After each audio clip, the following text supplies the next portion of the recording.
there's so much power and purpose beyond our pain. It really is our greatest gift if we welcome it into our lives in a supporting and a loving and a healthy way. Life is all about relationships. Lovers, family, body, or money. How satisfied you are can be completely explained by how you relate to things around you. This is Sophie Jaffe, and together with my husband, Dr. Adi Jaffe, we are here to explore and teach you how to maximize your relationships and achieve a happier life. Let's get ignited.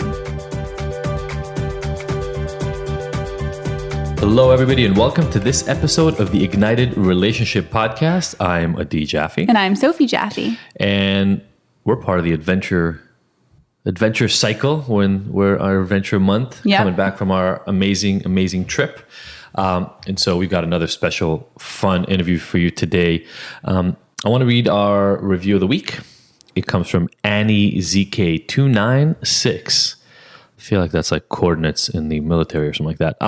This podcast is beautiful and human. There are topics and wisdom for all walks of life, stages, feelings, and the truths Sophie and Adi bring to the table are so special. Thank you for that, Annie.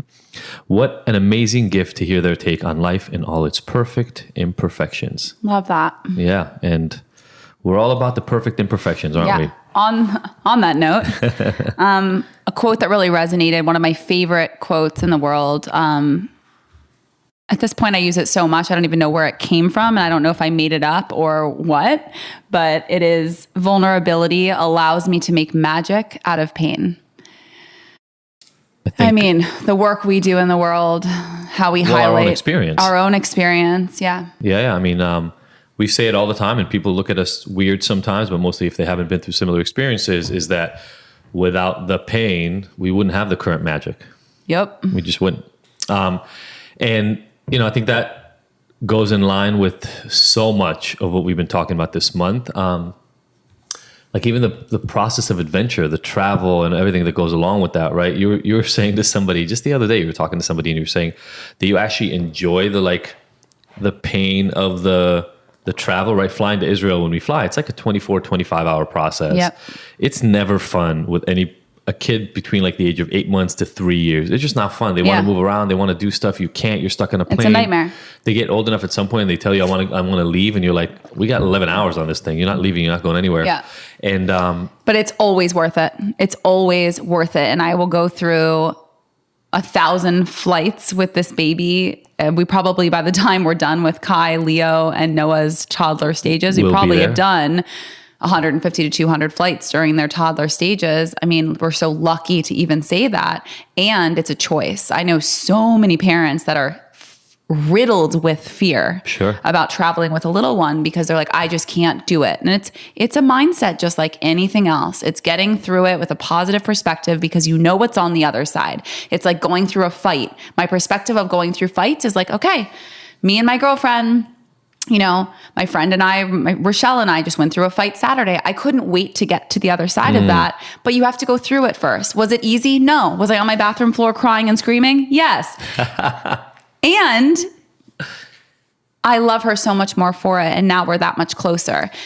Is it fun to ride on a plane, stuck in a bathroom playing with water for 4 hours while everyone else on the plane sleeps in the middle of the night? No, not fun at all. Is it worth it in the end because we get an adventure on the other side? Yes. Well, I think, you know, at a really basic level, right?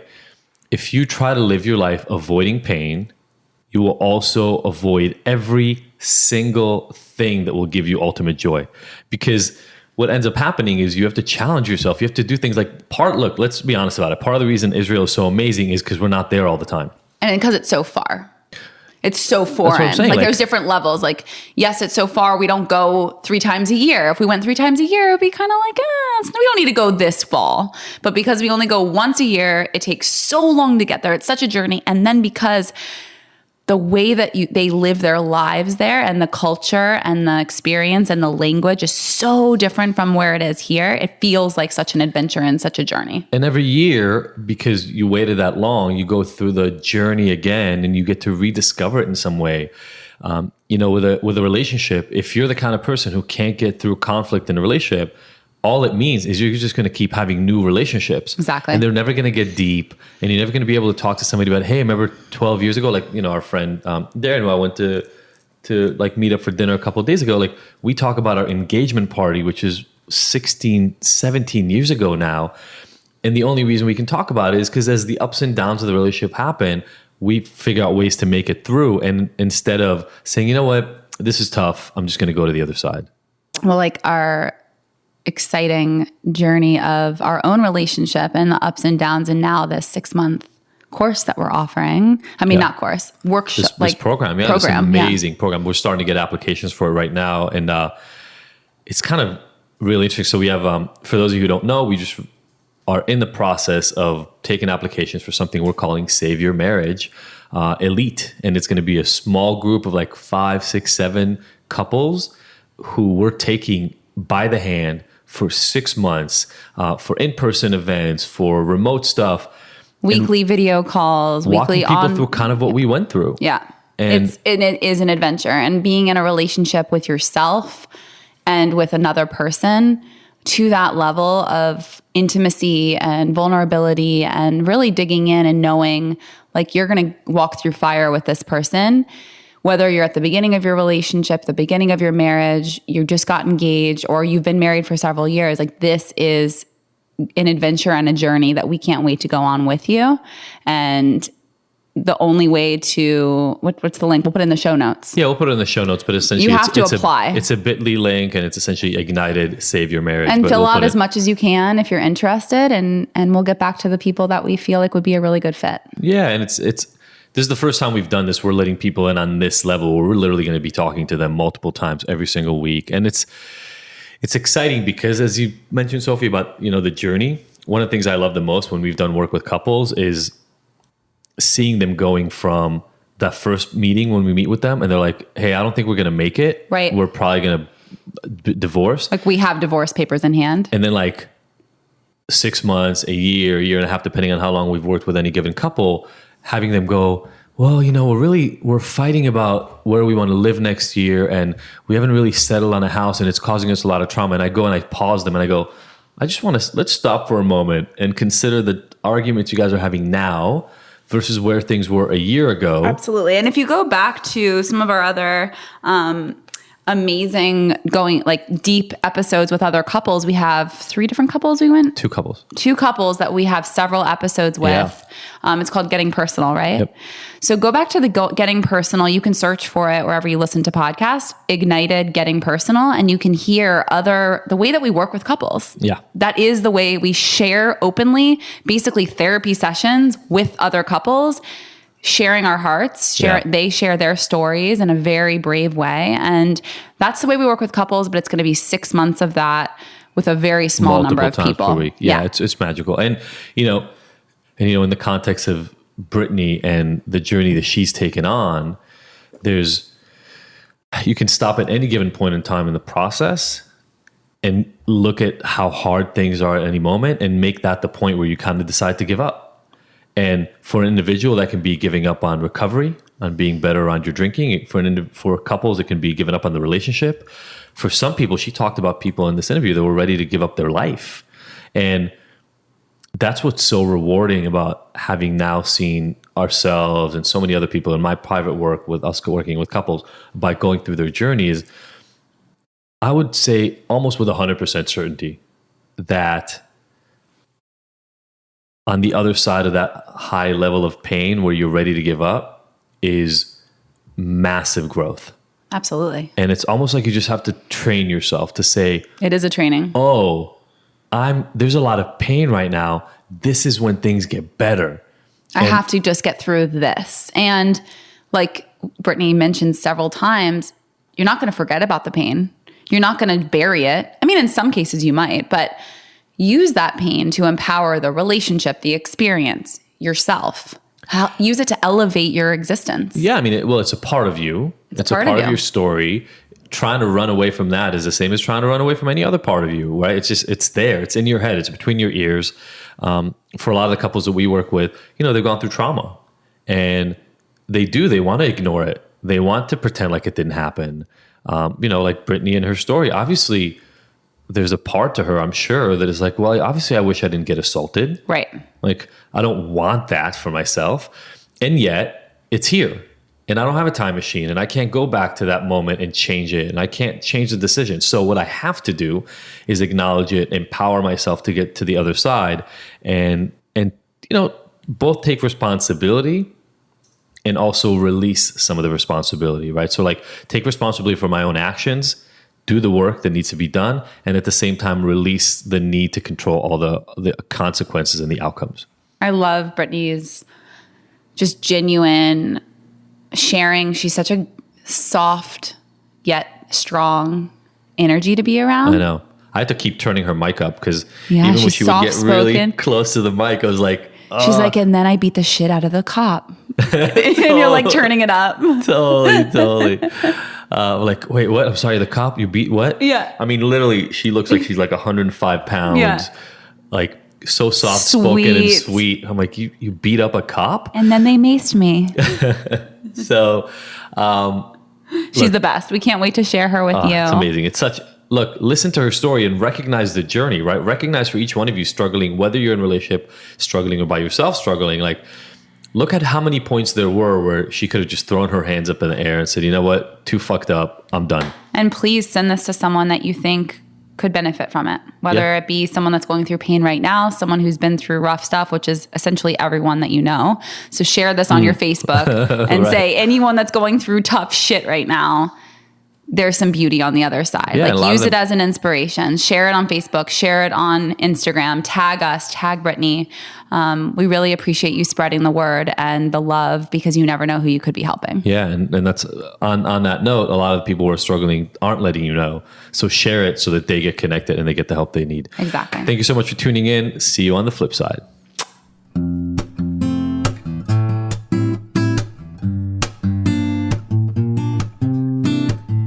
This episode of the Ignited podcast is brought to you by Philosophy Superfoods. The Philosophy offers cleanses and other nutritional products that are unlike any of the other supplements and detoxification programs on the market. Why? Because they actually nourish the body with whole, live, nutrient-rich foods instead of depriving you and leaving you hungry.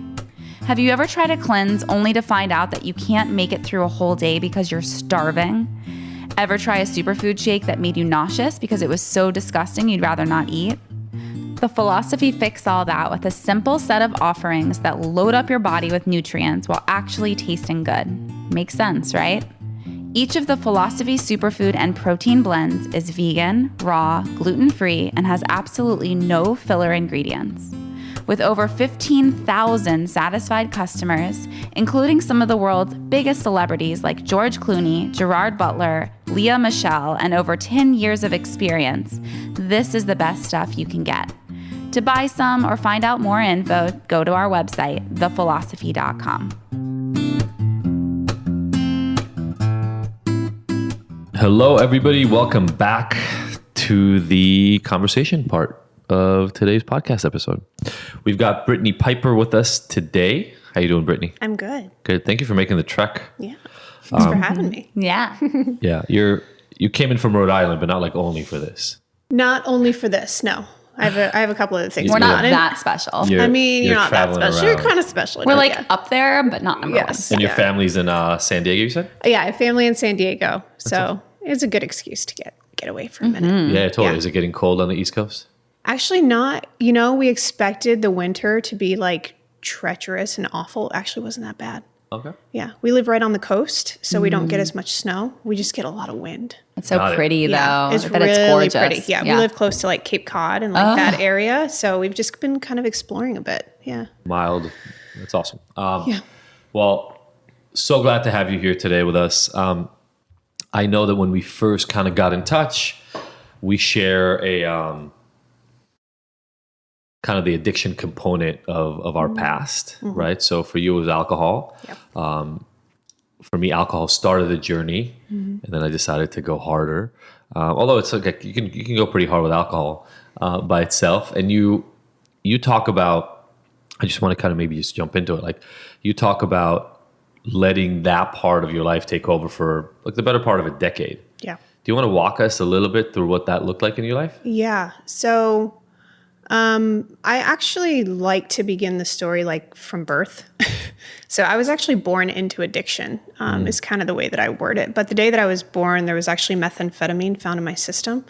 And so I was placed into foster care. And I was there for a while until my mom kind of got her life back together. But for me, I think that like chemical imbalance, and I didn't learn about this until I was a little bit older. No doubt. Realizing more about my past, I was like, holy shit. Can I curse, by the way? Yes, you can. You can say whatever the fuck you want. Yeah. I was like, holy shit, this is like learning more about the science of addiction and things like that. And just also the generational part of it, the familial part of it. I was like, oh, okay, this is why I am the way that I am. But all of my addiction, it stems from pain, running from pain, running from my mess, my shit. And, the day that I lost my brother when I was 15 years old, he was killed in a car accident. And that was kind of when my relationship with alcohol and numbing and addiction kind of began. And it, throughout the years, I had a couple of different traumatic experiences. And each time the addiction got worse and worse. And it was it was my drug. It was my way of numbing the pain. What was your medicine? Yeah, it was my medicine. It was your medicine. And, absolutely. And I did an interview with Bruce Lipton. We did one for the podcast, but then I did one for one of our online programs yesterday. And he really talks about third trimester onto about 7 years old is when a lot of this stamping in of who you are and your internal beliefs and the way you see the world coming in. And so my guess is that probably wasn't the only time that meth was ingested as you were being born. And so not only whatever your mom was dealing with emotionally and the stress hormones and all the stuff that was going on for her chemically anyway, but then the drugs that she used to deal with it all kind of became part of just your reality. And when people talk about kind of the familial transmission of this stuff, it's all of that. Yeah. It's not just the genes. It's also the stress your mom was going through and what that taught your body about stress. And it's also how she was fixing that stress, potentially with alcohol and drugs. And so your body learned, oh, this is what the world looks like. Right. And then when you were born, as it keeps going till this moment, like until we're sitting here right now, right? You, your body, your brain, you keep expecting the world to look like what it's looked like. Right. And so you had that before 15. What did you do for? Because I'm assuming there was stress and anxiety and stuff even before your brother passed. What did that look like? It's interesting. I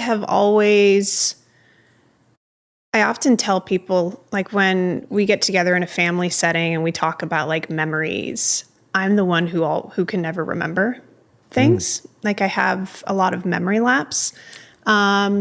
And I'm sure I know there were good times before the age of 15, but my pain was just so at the forefront of like my past and my childhood that sometimes it's been hard for me to like re-bridge with like the good days, And that says a lot. Yeah. And but speaking to what you were just saying about like carrying on kind of my mom's beliefs and things like that, I think that she was dealing with feelings of abandonment when I was born. And so I think that's become like a trigger for me. Because that's something you've dealt with yourself. Yeah, I think so. Like losing my brother and, my father not being in my life. But I don't really know how I handled stress before Dominic passed away. I think life was just good, but I don't remember it. It's so interesting. I don't think about it. How old were you when he passed away? I was about 15. Oh, you were 15. Yeah, I was 15. How old was he? He was 18. He was your older brother. Yeah, but we were incredibly close. Our father wasn't around. Stepdad came along when we were like 2. But we moved from the West Coast to the Midwest, and my Where mom, in the Midwest? Cincinnati, Ohio. Okay. Yeah.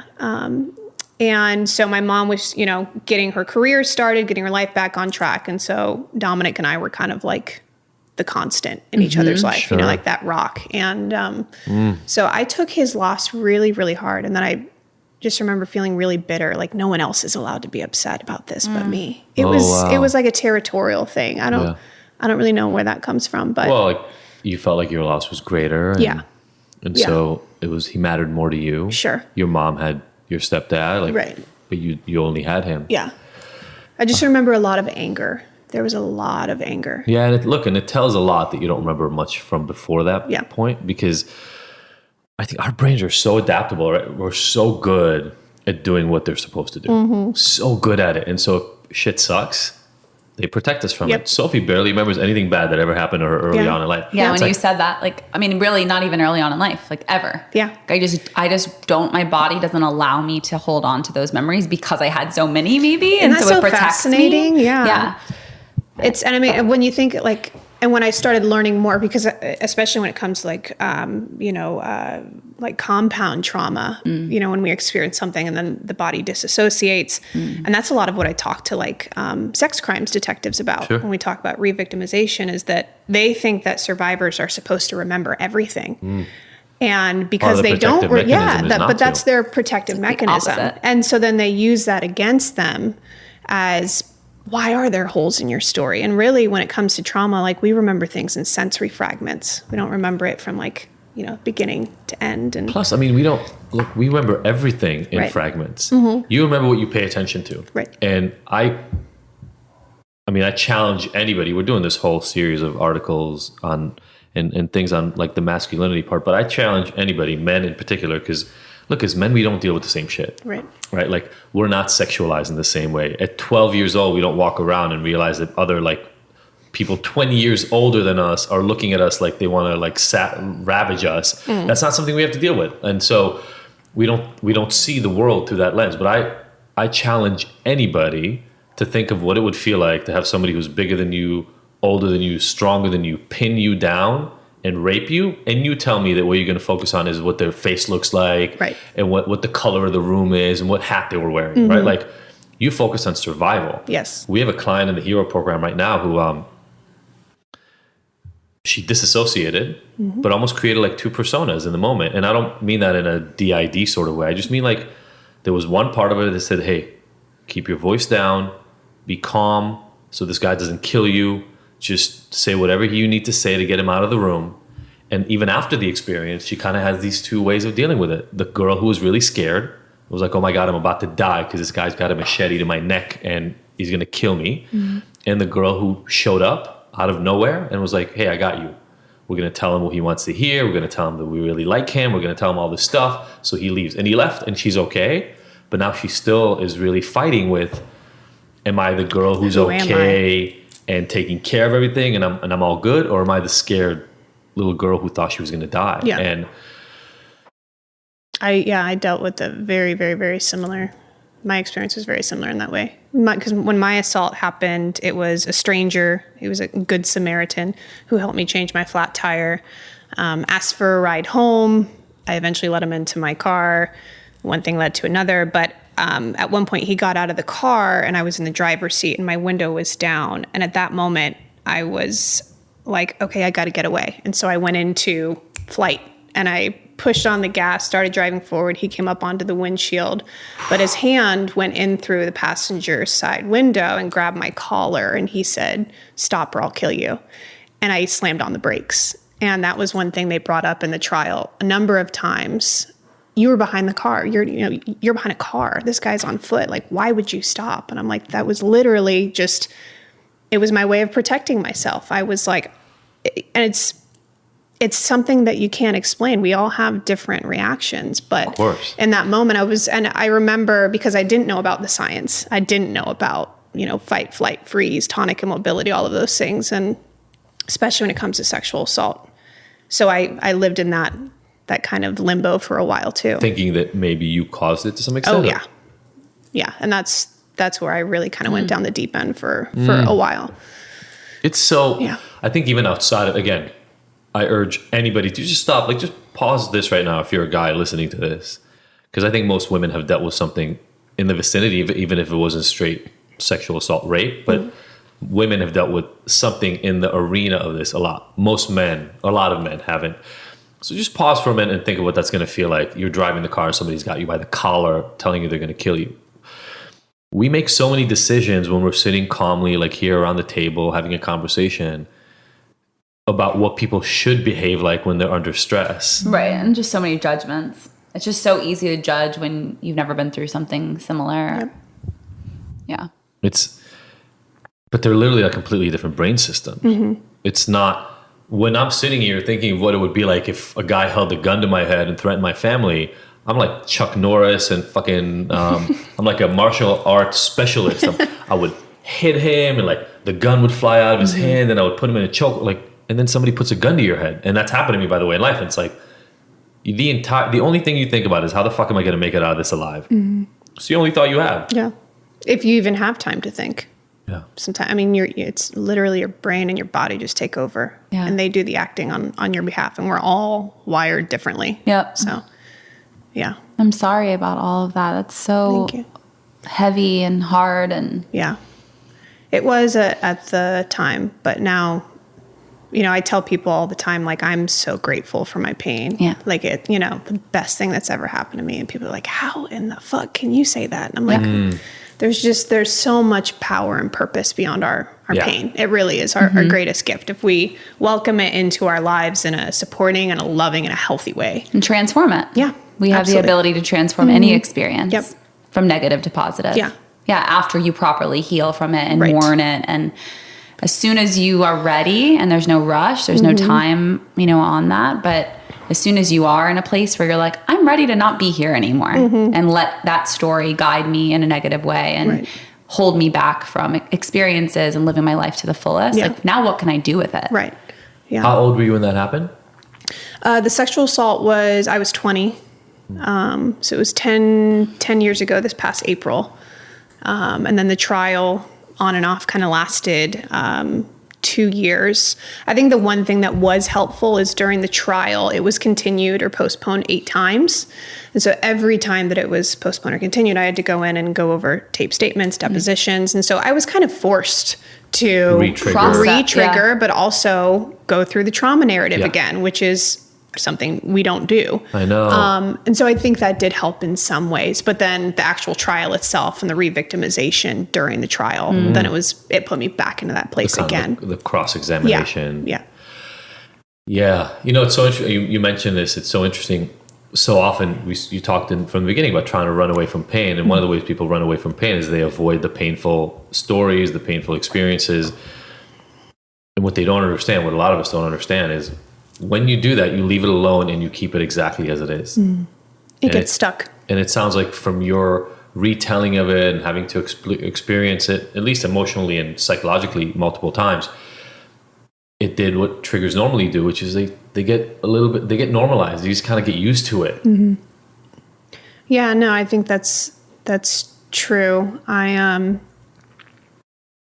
I could talk about my pain like in a cognitive way, but I couldn't have the embodied experience. Like I couldn't feel the emotions. I stayed away from that. And it was almost kind of like you said, like I put on this other persona. During the trial and then shortly after, the news anchors, they publicized my case a lot. It was in Indianapolis at the time, and it was a big case in the media. And they labeled me as the survivor who refused to be broken. And I remember one anchor saying, 20 years of covering court trials, we've never seen a rape victim who was this poised, this composed, who was this brave, and who was able to look her rapist in the eye and said, you did this and you're going to pay. And so for me, I felt like I had to live up to that public persona, totally. And so I put on that mask of like, okay, I got I'm my strong. shit together. I am strong. It's not cool to show that I'm weak, but I was underneath the surface, like that pain was festering. It was completely festering. And so, yeah, I did a lot of numbing and medicating with the alcohol behind the scenes and, behind closed doors, because I didn't know who to talk to. I didn't know is who to that turn when the to. drinking started, was during the trial? That or like was after when the rape? the drinking started again, was after the trial. Okay. Yeah. Oh, because you already stopped after your brother? I drank. Okay, so I guess I'll take it back. So after my brother passed away, years of drinking, went off to college in New York City, didn't even make it through my first semester of college. When I went to school, I was in a new environment around new friends, and I felt like back in high school, people looked at me as like the girl with the dead brother. Like I felt like my pain was like a burden to people. That story was Yeah. like you were walking around with that. Exactly. It's like people would come up to me and they'd be like, hey, how are you? But I think I also taught people to treat me that way. Sure. You got to reinvent in New York. Yes, exactly. And so in New York, I was like, you know what? I'm just not going to talk about it. So I didn't go to the counseling center. I didn't talk to my teammates. I was playing a college sport. And by October, I found myself in a hospital with alcohol poisoning, blood alcohol content of a 0.38, and I flatlined at the hospital. Wow. So I was suspended, and then after coming back home, we were like, it's probably not a good idea for you to go back there. And then fast forward a year to a year and a half later, that's when the assault happened. But during that time, I was actually going to AA. I lived with my AA sponsor. You lived with your AA I sponsor? lived with my AA sponsor. I think that's in the big book somewhere. Boundaries. Go live, I know. go live with your sponsor. Yeah. I think that's was it a male sponsor or female sponsor? No, female. At least that. Yeah, and I was dating her brother. Oh, there was a lot of Perfect. Yeah. Perfect. So yeah, it was an ebb and a flow. It was. So then you were sober, I was sober. and then Yeah, This I was sober asshole, for a like- while, but then I started just casually drinking, and it wasn't anything extreme. The night that I was assaulted, I had been drinking, and so and that's they used that against you, I'm sure. yes, of course. And I don't remember what my blood alcohol content was, but it wasn't that high. And was it like one of those? You had an alcohol problem before, didn't you? And now you were drinking again, like one of those kinds of things. Yeah, brought up, you had a shot of tequila at the club, and there's all those different things. But Well, yes, a shot of tequila did invite somebody Yeah. to rape me in my car. That's exactly what the Yes. intention was. Yeah. I specifically picked that brand for Yep. this. So, there's just so much that's coming up for me right now, because part of what I hear in this is kind of the classic story, right? And I'm gonna do the devil's advocate piece for a second. Is like, well, you got your shit together after your brother passed, and you went off the deep end, and you got your shit together, but then you let go of the reins, and you thought that you had a handle on your crazy brain that is sick, and so you thought you could just join life again, and then as promised, everything went to shit, and life throws you a curveball. and so then the manifestation of everything afterwards, like the exacerbation of the drinking and all that, was just because you thought you were okay, like you thought you had it under control. Yeah. And I'm sure that story came up in your head. I'm sure other people told you the same thing. To be honest, it's one of the things I probably fight against mostly with my clients. And I don't know, I'm saying this without actually knowing your orientation on recovery at all. Sure. But I see it so much with people who had deep trauma growing up, then kind of got their act together, Right. and then felt like they could reintegrate. And one of the biggest burdens sometimes is the judgment from other people that you are somehow different. Yeah. Like, Brittany has this condition. She's sick in this way, and so one of the conditions is that your brain wants to tell you that you're normal, but you're not. And I'm wondering, what was that like? I mean, so you started drinking more after this attack. Yeah.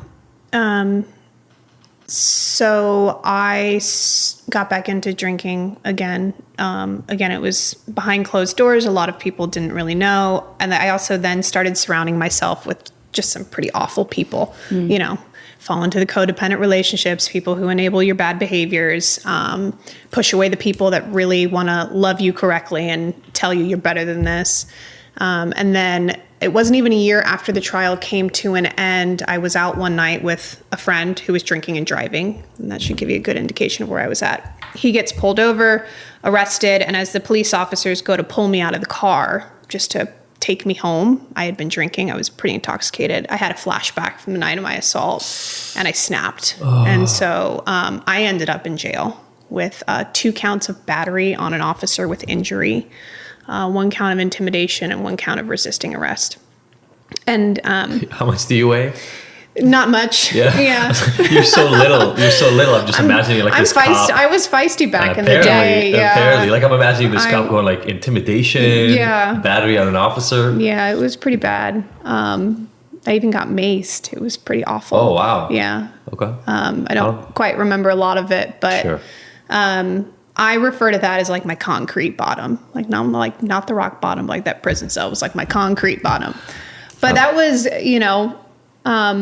that was the first time that I was like forced to like sit with my pain. Like I was stuck in a jail cell for a couple of days. And then I remember calling my dad and he's like, we're not bailing you out, And he told me, he's like, if you don't stop going down this path. And if you don't stop running from your pain, you're literally going to kill yourself. Your dad said that? Yeah. Wow, some insightful dad. Yeah. So I was there for a little while, and it was terrifying, but it was the first time that I was able to like sit and have that embodied experience. You know, like I was in a jail cell. There's nothing I could do. Nothing to do. Couldn't bury myself in the relationships. I was alone. Alone in yourself. Yeah. At least that. And then I went in front of the judge a couple days later, and she knew who I was from my assault case. And she's already heard this because I talk about it in my story, but I bring up what she said to me. I just remember standing in front of her, and she said, "I know who you are. You're the survivor from that sexual assault case."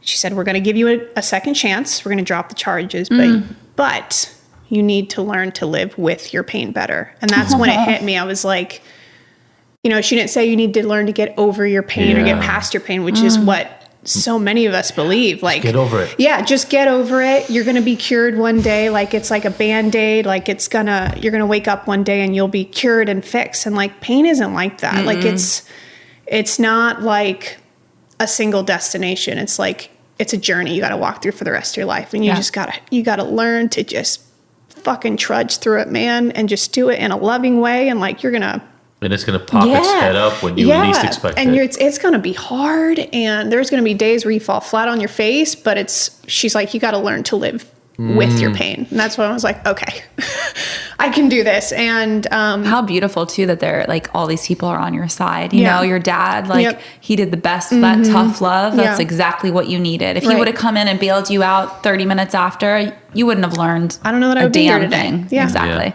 Adie's family did the same thing. And the judge on his case did the same thing, looked at him square in the eye and was like, "You're better than this. You're an inspiration. We're going to do this," you know? And like, that's what you need. You need someone in your corner just to see the real you and acknowledge where you've been. And also like, this isn't going to be the way that you continue. Yeah. Which is when I got out and I was released, that's essentially what I did is I started to really take an assessment of my life and my environment and my support system.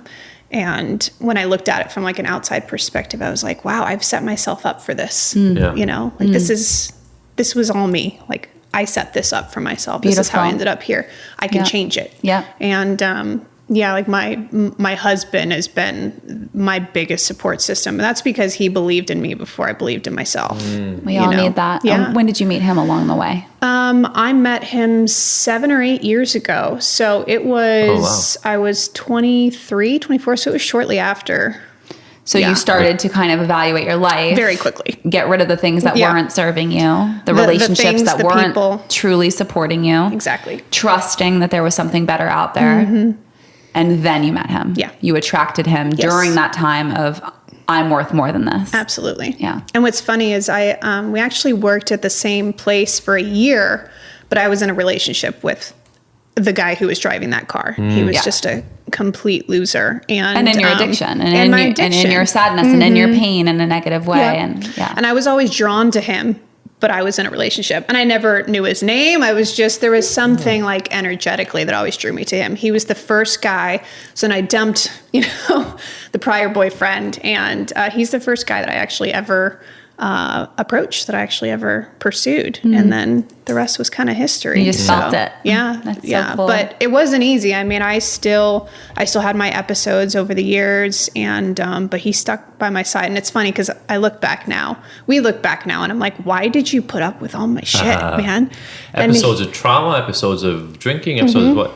All of it? Oh, just all of it. Yeah. I again, drank here and there. I'm now at a place where I'm coming up on 3 years of not drinking. The last day I drank was actually our wedding day.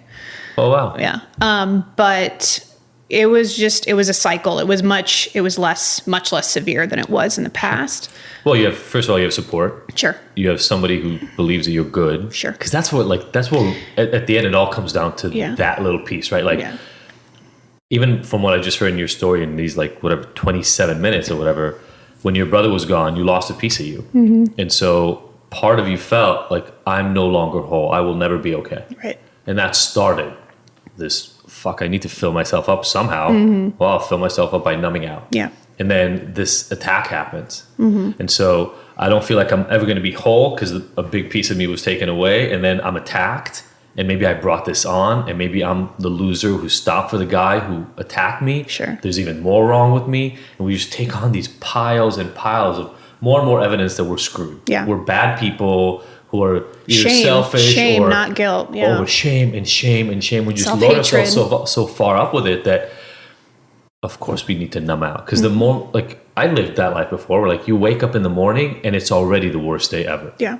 Nothing needs to happen. Right. Like, it's just a shitty day because you opened your eyes. And when you live in that place, life can't be good. Yeah. It just can't. And so, and I was so stuck in the amygdala. Like I was stuck in my fear center. Like I couldn't rebridge. I couldn't get back into like the prefrontal cortex and the self-love and the self-identity. Like I was so detached from it. well, can I even suggest something though? Even your prefrontal cortex did what it was supposed to do. Your executive function did what it was defending you from fear. So it was doing its job. It just didn't have good tools. Right. And we need, like, something does need to quiet. That's what we were talking a little bit before about how adaptable our brains are. Something does need to quiet the noise. Now, in the past, you relied on alcohol. But at some point, I'm assuming if you got 3 years, if you had time before, and this is what I hate about the notion that once you relapse, you're back at square one. I completely disagree with that. Yeah. Because you have other tools. So like now when you feel like shit, I'm sure it still happens. Like you walk through and a project falls through or something gets messed up, whatever. It could be like you trip on the sidewalk. It could be anything. It doesn't need to be something big. But that thought about like, oh, there, I fucked that up again, comes up. But if you have your shit together, there's like all these protective thoughts that go, it's okay. Just keep walking, whatever. And you have these built-in habits to protect you. You can rewire your brain. Yeah, you can Absolutely. rewire everything. And now you have a partner Exactly. who mirrors for you that you're worthy versus the partners before that mirrored to you that you're nothing. Right. And so you wake up in the morning next to somebody who believes that you're good. And so you have an easier time believing you're good. Exactly. And so you don't need the drinking as much. Right. And then you've set up a better supportive environment for yourself. You've set up, a better support system. But a lot of it too, for me, has become, I think a lot of my healing has come from reintegrating my trauma in a positive way and just looking at how is this pain meant for me? How is it meant for the world? What purpose, what power lies on the other side? And so that definitely, and I think that ultimately just comes down to maybe gratitude and appreciation, just a different perspective. Now you help other people. Now I help other people. Well, and I think that a lot of that stemmed from when I was in jail. I kind of came to the realization that I was in jail at the same time that my rapist was. And I was kind of like, holy shit, this is, and people have, I remember my therapist asking me like, how did that make you feel? And I was like, well, I think I realized in that moment that I wasn't better than him. Like he wasn't better than me. And I don't make excuses for his actions at all. But during the trial, they did talk about the fact that he had a really, really, really awful upbringing. Of course. And so I kind of recognized, he chose the path of bitterness and resentment and anger. And I was starting to go down that same path. Yeah. But I was like, you can make a different choice. You can make the choice to allow this pain to make you better and not bitter. And so I just really started to like pour into my pain in any way that I could. And as I started to do that, I realized that like, okay, this pain, like it gives me clues to like what my heart beats for, and for me, like I can look at survivors in ways that I couldn't. I can look at people who've lost siblings or a loved one in ways that I couldn't. People who are in the prison systems. I now work with inmates. I look at them in a way that I couldn't. And that's empathy. Sure. That's all it comes down to. Like we can have the same human, I can put myself in your shoes. Like I'm living vicariously through you because I've experienced what you've experienced. And that's like an incredible gift. And so I think when I started walking in empathy and not in shame, I attracted a lot more love into my life and connection with other people and community and purpose. Well, we don't put up walls, right? It's Yeah. like, I remember the first time I ever had this kind of experience around like recognizing at least the notion that Because yes, I empathize with people who've gone through experiences that I've gone through. That's a little easy because your brain already knows. Oh, I've been there. I've been to jail. And so Right. if I've been to jail, people who've been to jail can't be that bad because Right. I've been there and I'm not bad. Right? Like we can go through that, and, Yeah. and we all have versions of that. I do believe that we have the capacity, once we land to this recognition. It's like a metacognition concept. It's like something where you start seeing your thinking. You're like, oh, the reason I think people who've gone to jail, or the reason I think meth addicts, or the reason I think people who are sex addicts or whatever are not that bad is because I've been there. And so I've gone through the transformation, therefore they can also. But I think we all have the capacity to go, well, if that's true, then it must also be true about things I haven't gone through. Right? And that's where I think we can expand our empathy to, oh, you're a heroin addict. I've never used heroin, but I've had the experience of feeling like I'm empty and like I want to escape from the world at any cost. Right. And so I can relate to the fact that you had that. And we don't need to have the same exact endpoints. Right. But we can, like, I've never assaulted anybody, right? Like you can go somebody who's been to jail for assault. I've never lived that life. I've never like threatened anybody with a gun, but there's a reason. There's a reason why it's there. And we're Right. so quick to assume that those people are bad. But almost always, it's not always true, but almost always, when I sit down and I understand somebody's journey, I know why they ended up there. Right. And so like the work I do in prisons, I'm working with female inmates. It's actually more of a healing, it's more healing content that I'm doing. So I'm building a 12-week curriculum. It's a healing curriculum because there's such a strong correlation between, incarceration and trauma. And in Rhode Island, the Rhode Island Department of Corrections, like over 90% of the women in the prison system, they've all experienced adversity, trauma. Their ACE scores are, off the charts. And so that's something I want to look into, is just telling people, like, you don't have to be defined by your upbringing. I think we all have a second chance. We can all make different choices. Absolutely. Yeah. So It's so beautiful, and the work you're doing is so powerful. thank you. It must be really like in one, part of who you are, it's probably really like fulfilling, and then in the other part, it's probably really draining. It is. What do you do to kind of stay centered and take care of yourself when you're in Sure. those environments? It's funny that you say that. I just posted something yesterday about just the fact that people have this perception, because people ask me all the time, like, how can I find my purpose? Like, you found your purpose. And I'm always like, listen, my purpose is always going to be changing, For sure. But I tell people, like, purpose isn't the pot of gold at the end of the rainbow. Like, it's hard. And the work I do is really hard. Yeah. And secondary trauma is a thing. Compassion fatigue is a thing. And especially because I've experienced a lot of the trauma that the people I work with have also experienced. It's very re-triggering. But for me, I kind of set up, number one, I set boundaries for myself. Like, I'm really, really open. You've had to learn about boundaries. Learn to set Yeah. boundaries. And I think people are like, oh, well, that's selfish. But it's like, if Phew. I want to show up for you in the way that I can and the way that you need, I need to set boundaries. It's the best thing for everyone Yes. to have boundaries. Yeah, exactly. And then I have kind of like my practices that I do. So I do breath work and pranayama. That really helps to just ground me. Do you do it before you go in the morning, or do you do it when you get home, or do you just do it whenever you can? Do you do it? I do it when I can, but especially like before I go on stage and talk, because I know that I'm an empath. So even though I'm sharing my stuff, I take on a lot of other people's things. Absolutely. And I'm always the speaker. Like, if I go to a conference, I'm the speaker that's there when they're like still closing down and like tearing everything down, because it's important to me that people feel like I'm accessible. Yeah. And that, you know what I mean? I give out my phone number, Yeah. which people are like, don't do that. I'm the same way. Yeah, but Yeah. I want people to know that, like, I'm not there to just talk. Like, I'm here to talk with you. But that comes with a great responsibility. If I'm going to put myself in that position, I have to show up. So I do breath work before every talk that I give. I do it in the morning. I do a lot of journaling. a lot of journaling, a lot of gratitude exercises. And then I have my husband, who I can definitely, lean on for support if I'm ever having a hard time. Because there have been some instances where I get done with the talk and someone was really triggered in the audience, and they had an experience after the talk.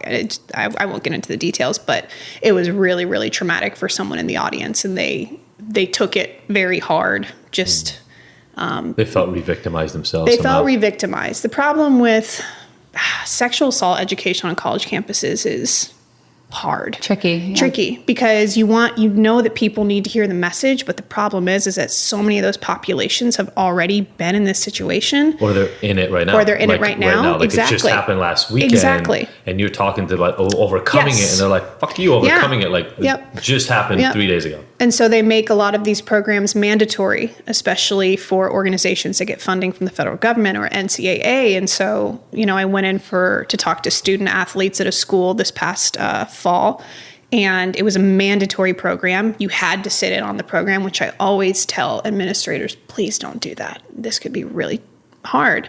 But NCAA rules say that they have to sit in the program.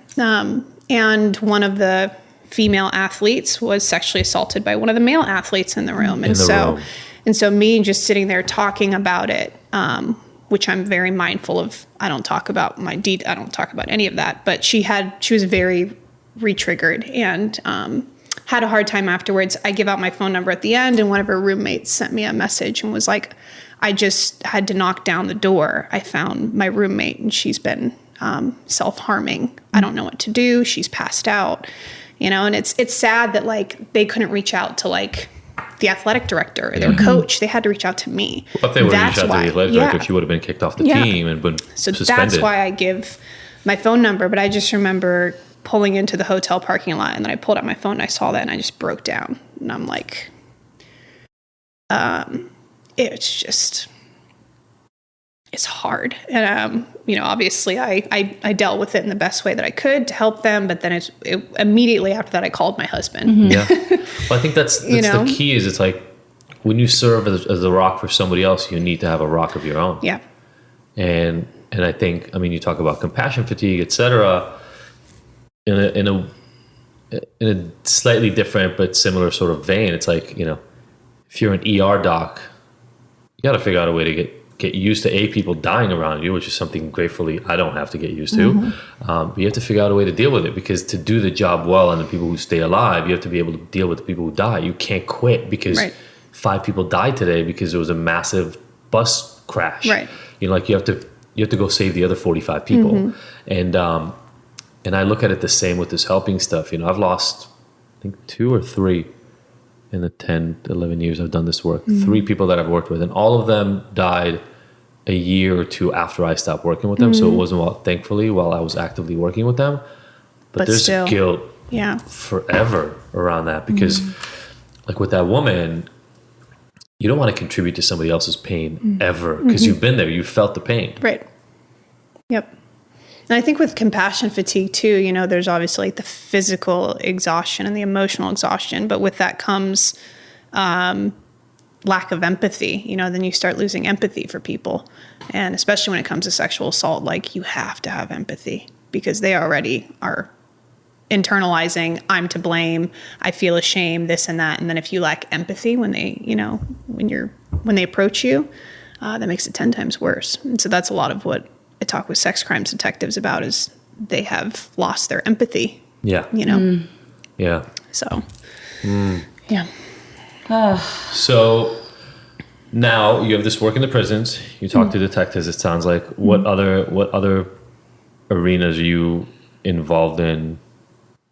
So work in the prisons, talk to detectives. I'm actually speaking to an Army command post in a couple of weeks.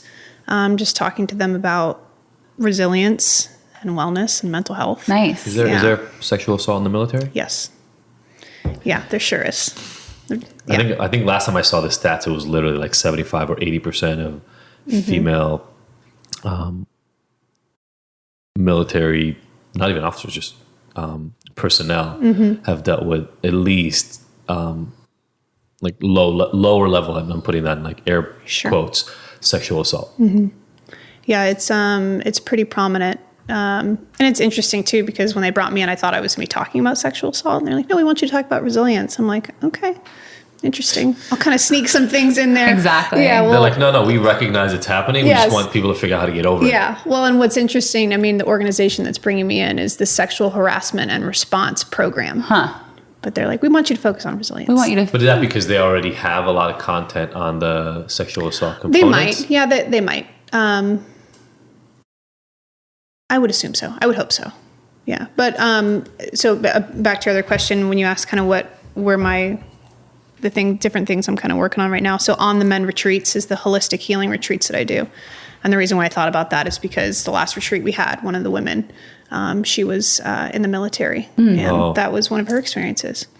So It's, Yeah. I mean, so like I said, we're doing this series of articles. Maybe we can shift to this as a kind of the last little thing we're going to talk about is obviously there's the Me Too movement now. We're seeing a lot more people getting called on their actions. I mean, look at what's happening with Jeffrey Epstein right now, right? These like long-term sexual predator sort of people who have just been R. Kelly, yeah. Yeah, people who've been doing this for like literally decades. Yeah. Who are now finally being called up, right? And I'm wondering, because you've done this work and you're coming at this from the victim point of view, and I'm wondering about it. The part of the approach that I'm taking in talking about this is, to me, the unfortunate reality is that a lot of these predators are just the alpha peak epitome experiences of just regular masculinity for a lot of people in our society.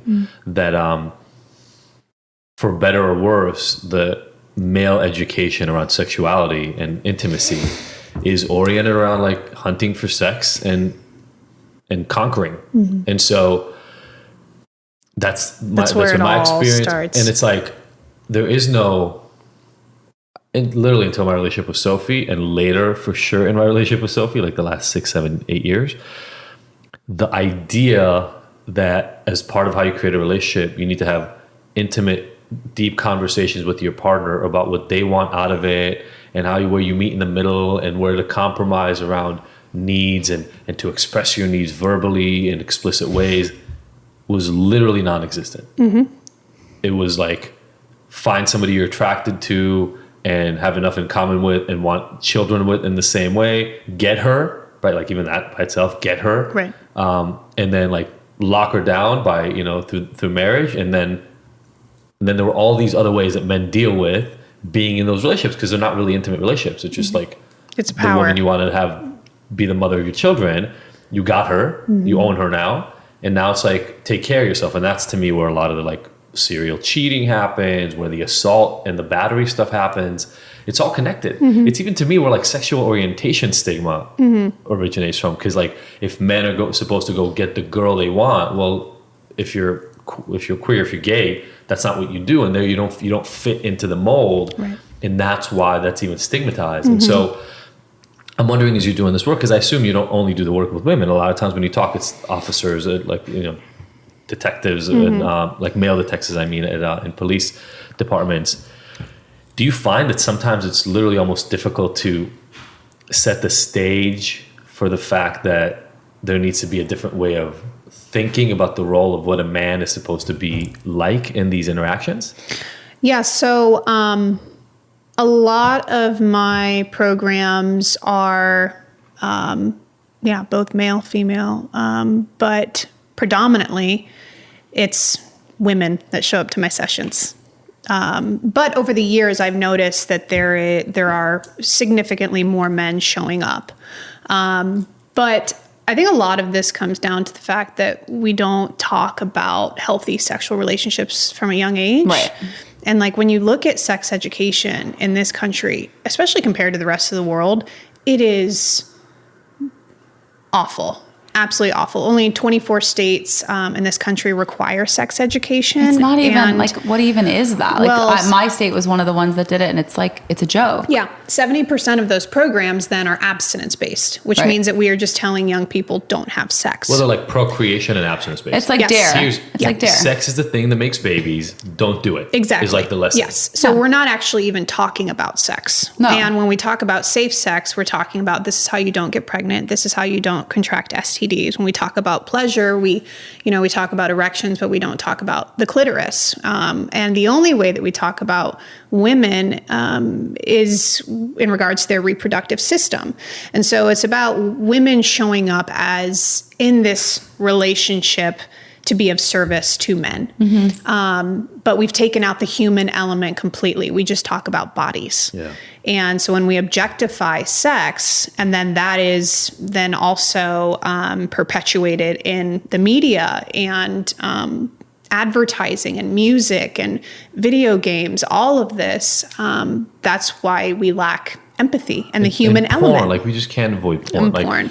Porn's awful. Is one of Yeah. the biggest industries in this country. You cannot avoid it. It's everywhere. Like I stopped watching it because of some of the stuff that we went through earlier, but like it was an ongoing constant existence in my life and on the life of pretty much every man that I knew. Yep. And I mean, like, I don't know if it's a $1 trillion industry at this point, but it's pretty close. Yeah. People talk about the evils of the pharmaceutical industry. And again, like, here's the thing. I don't think there's anything inherently wrong with its existence, but the fact that the messaging is so male dominated, etc., creates Yes. a bias. It just does. It creates it so that, like, in my life, growing up watching porn, I knew what sex was from porn. Yes. So sex was But porn sex. women who watch it too, because I mean, I think they say before the age of 18, like 96% of boys watch porn or have seen porn or been exposed to porn. But with 14. women, it's like 60 or something like that. So women, I mean, I didn't learn about sex in school. I didn't learn about it from my parents. I always ask students, like, how many of you had the birds and the bees talk? That tradition is dying. Parents are not talking to kids because they're expecting that they're going to learn about it in other ways. That's a good idea, by the way, parents. Please leave all Right. functional learning by your children to other people. Right. That way everything will turn out fine. You don't have to worry about it. Yep.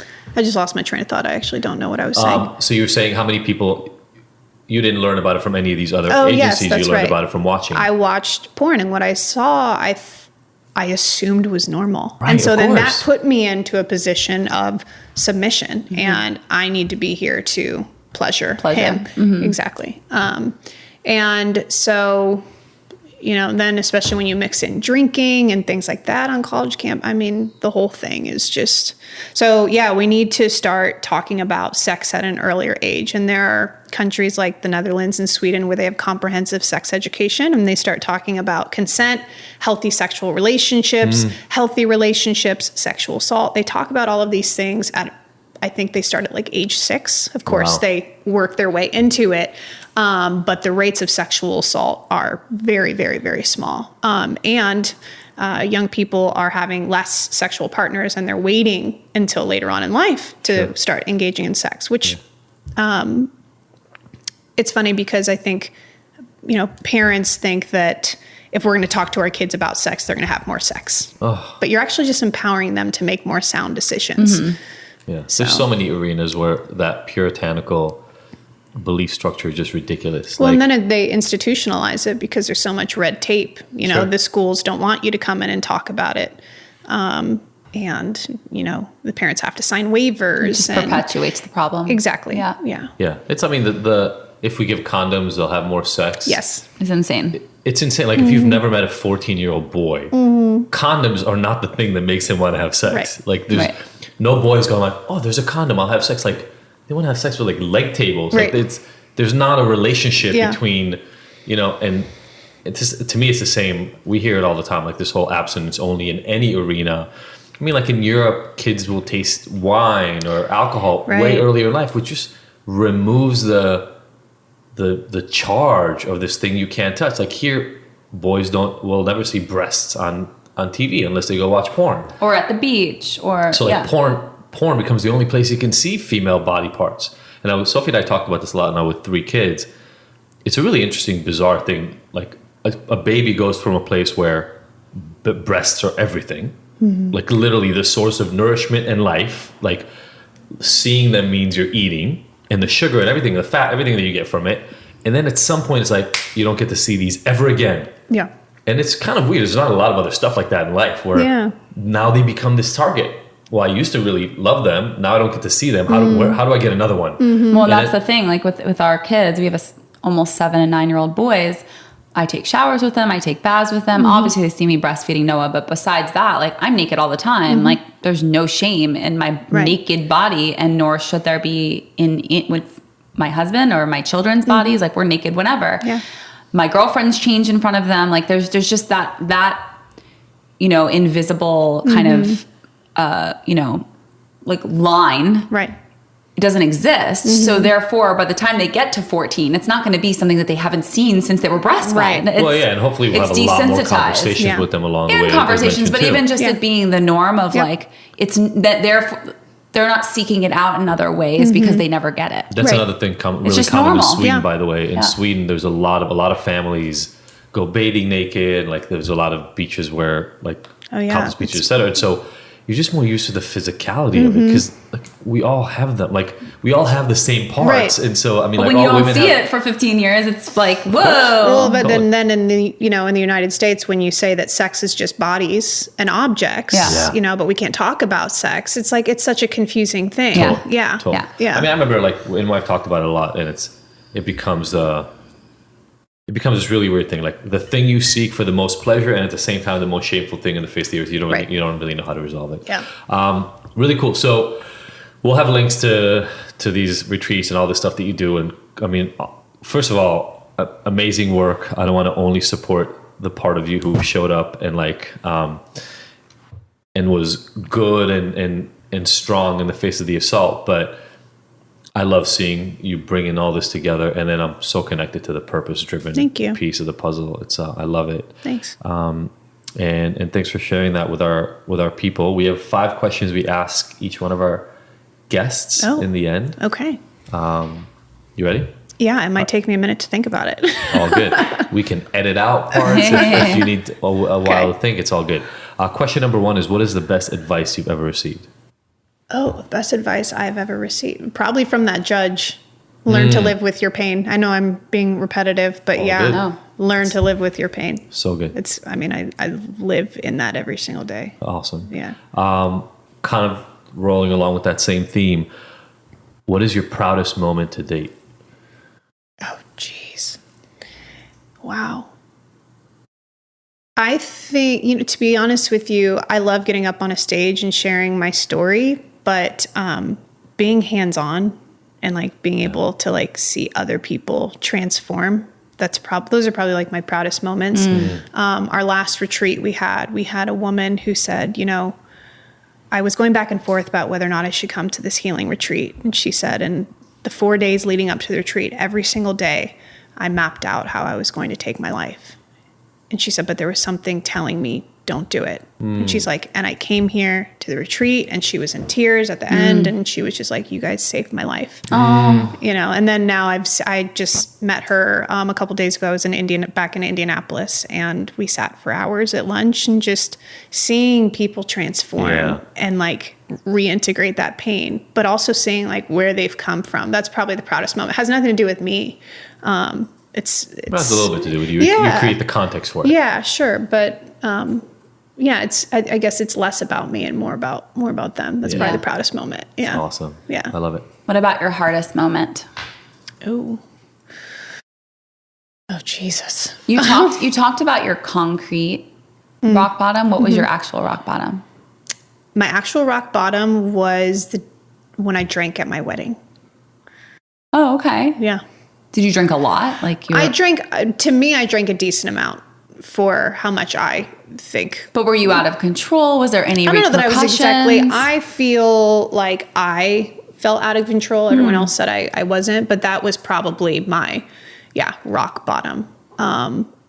Because I look back now and I'm like, I drank on my wedding day, and I had no anticipation of doing that. I just I had my moment of anxiety before the wedding and just all the pressure and the stress. And the drinking that you did was not necessarily, not fully from a celebratory place. It was from an anxious place. It was from an anxious You were place. trying to escape the feelings. Exactly. Got it. Okay. I went into a coat closet. So there was the shame and there was the hiding. Yes. I was in a coat closet having like a panic attack, and my maid of honor came in and said, "Drink this, you'll feel better." And that was, and we haven't, I've forgiven her, but we haven't really talked a whole lot since then. And that was probably it. I was like, wow, okay, my wedding day. But it's also kind of like, this is now looking back, like on our anniversary every year, it's kind of like, this is also when we started our life together in like the way that it was supposed to be. Your new Yeah. chapter Yeah. together. I would love like an hour to sit down and process that with you. Yeah. Yeah. Because I feel like there's a lot there. There's a lot there. I'm kind of unpacking it myself. Yeah. Self-care. We talked about it a little bit. You do a lot of work that is emotionally taxing. We talked about breath what work. the physical taxing piece of it. You talked about breath work, but like in everyday life, forget also when you're doing that work. In everyday life, you already talked about journaling and breath work. Are there any other elements to your self-care routine that keep you aligned? Yeah, I'm a bit of an introvert. I really love my alone time. So I like to get outside in nature as much as I can. It just really helps me to ground and just bring me present. And also, I'm really strong in my faith. A couple years ago, my husband and I finished 2 years of ministry school. Oh, wow. And so just sitting with the Lord, and, for me, that's kind of a big part of it. It's just taking myself outside of my feelings and looking at the bigger picture. So, yeah, Awesome. I think that's, and eating healthy. That's been huge for me. Good. Yeah. Yeah. I hear that. So this episode or this podcast is called Ignited. What ignites you? Oh, y'all, these are so hard. Seeing other people walk in their pain without shame and in like a loving way. Like being able to because I think sometimes when we look at people who are in pain, like we want to fix them, right? Or like we want to take away the pain, but to lead them to their pain. Yeah. And be like, that pain was actually meant for you. Yeah. And like on the other side of that pain is like your purpose and your power and beauty and Empowerment, everything that like you can bring to this world. Like it's on the other side. I think that's like, maybe that's what ignites me. I love Helping that. people get through that. Thank you so much. Yeah, awesome. you're welcome. Yeah, thank you so much for sharing this with us. I'm sure it's a little theme for July is about this kind of struggle. And I know that this must have connected with a lot of people. So thanks so much for coming by. Thank you. See everybody on the other side. Thank you, everybody, for listening to the Ignited podcast. We were so happy to have you along for this ride. Please go and subscribe to this. Leave us a review. We love hearing from you. And if you want more, don't forget to go to ignited.com, where all the podcast episodes are available with show notes and so many of the little details and links from each one of these interviews. And you can look at all the future events that we have going on, all the things that make Ignited so special, even beyond this recording. Again, thank you so much for joining us. We will see you next week.